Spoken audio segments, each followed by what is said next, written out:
মই নিজেও গৈছো বৰপেটাৰ বিভিন্ন ঠাই আৰু মাইনৰিটি অঞ্চলতো গৈছো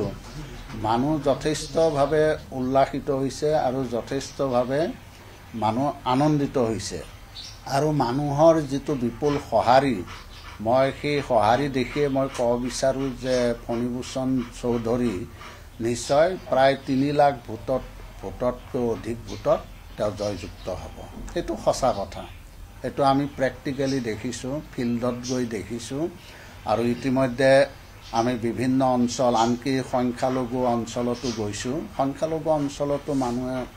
যথেষ্ট ভাল পাইছে আৰু ফণীভূষণ চৌধুৰী ডাঙৰীয়া যেটো সহজ সৰল আৰু মানুহৰ এটা বিশ্বাস যে তেওঁ যদি এমপি হৈ যায় তেতিয়ালে তেওঁ সহজতে পোৱা যাব গতিকে সেই কাৰণে মানুহে যথেষ্টভাৱে ফণীভূষণ চৌধুৰীক সমৰ্থন জনাইছে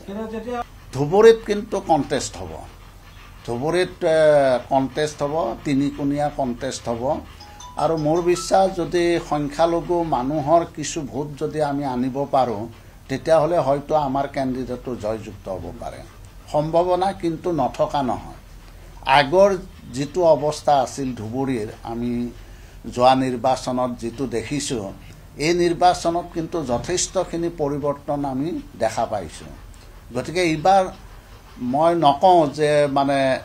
সম্ভাৱনা নাই এইবাৰ কিন্তু যথেষ্টভাৱে সম্ভাৱনা আছে কংগ্ৰেছাই দলৰ যিসকল নেতা সেই নেতাসকলে যেটা দেখিছে যে কংগ্ৰেছৰ ভৱিষ্যত নাই গতিকে নিজৰ ভৱিষ্যতৰ কথা চিন্তা কৰিয়ে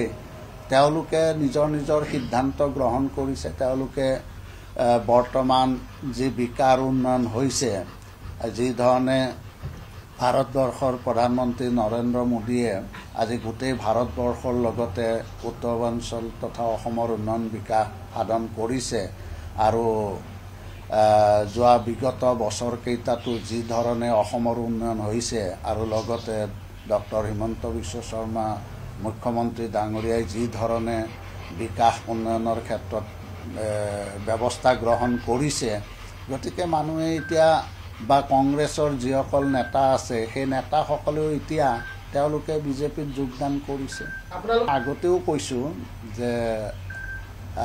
কিছু কাৰণত 2-এজন বিধায়ক ৰৈ আছে কিন্তু মই ভাবো যে 2-3জন বিধায়ক আমাৰ অসম গণ পৰিষদত নিশ্চয় আহিব কংগ্ৰেছ নিৰ্বাচনৰ আগত নাহে নিৰ্বাচনৰ পিছত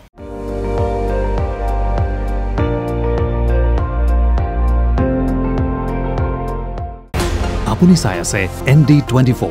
সৰ্বশ্ৰেষ্ঠ নহয় সৰ্বোত্তমৰ দৌৰত